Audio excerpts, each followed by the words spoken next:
नमस्कार। हाल ही में एक खबर बहुत तेज़ी से फैल रही है जिसमें कहा जाता है कि भारत के मशहूर वकीलों ने मिल करके सीजीआई को एक चिट्ठी लिखी है।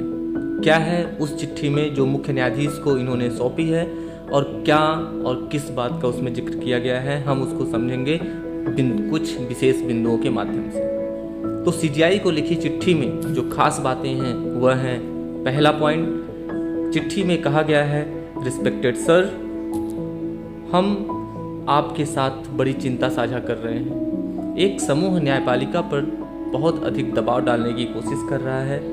वह हमारी न्यायपालिका की व्यवस्था को प्रभावित कर रहा है। राजनीतिक एजेंडे के तहत वह इसे उथल पुथल कर रहा है। वह न्यायिक व्यवस्था को हद से ज़्यादा प्रभावित करने की कोशिश कर रहा है। दूसरे बिंदु में न्यायपालिका को राजनीतिक और व्यावसायिक दबाव से बचाना होगा।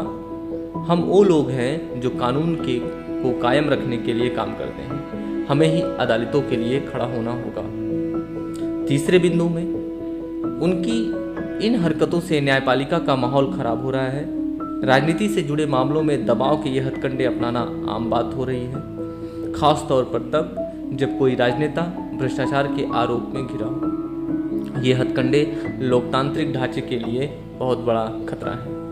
पॉइंट नंबर 4, ये ग्रुप्स अलग अलग तरीकों से दबाव बनाते हैं। ये अदालतों के सुनहरे अतीत का हवाला देते हैं और उसकी तुलना आज से करते हैं। जानबूझकर बयान दिए जाते हैं जिनके पीछे मकसद होता है फैसलों को प्रभावित करना। राजनीतिक फायदे के लिए अदालतों का इस्तेमाल किया जा रहा है। पॉइंट नंबर 5, कुछ वकील दिन में किसी नेता का केस लड़ते हैं और रात में मीडिया के पैनल में बैठे होते हैं, बयान देते हैं और फैसलों में दबाव डालने की कोशिश करते हैं। यह न सिर्फ अदालतों का अपमान है बल्कि एक तरह से अदालत के लिए मानहानि भी है। इस लेटर की 2 खास बातें भी हैं।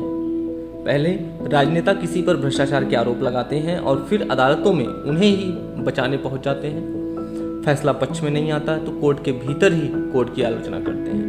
कुछ लोग न्यायाधीशों के बारे में झूठी जानकारियां सोशल मीडिया पे फैला रहे हैं। ये दबाव डालने का तरीका है। 2018-19 में भी ऐसा ही देखा गया था।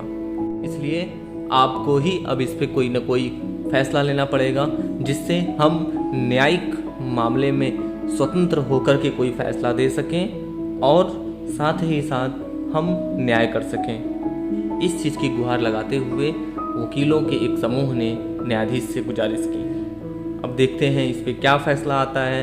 किसके दबाव की बात कर रहे हैं? सत्ता पक्ष दबाव डाल सकता है या विपक्ष दबाव डाल सकता है, ये तो जनता जानती है या आप खुद समझदार हैं कि सत्ता पक्ष का दबाव ज़्यादा पड़ता है या विपक्ष का।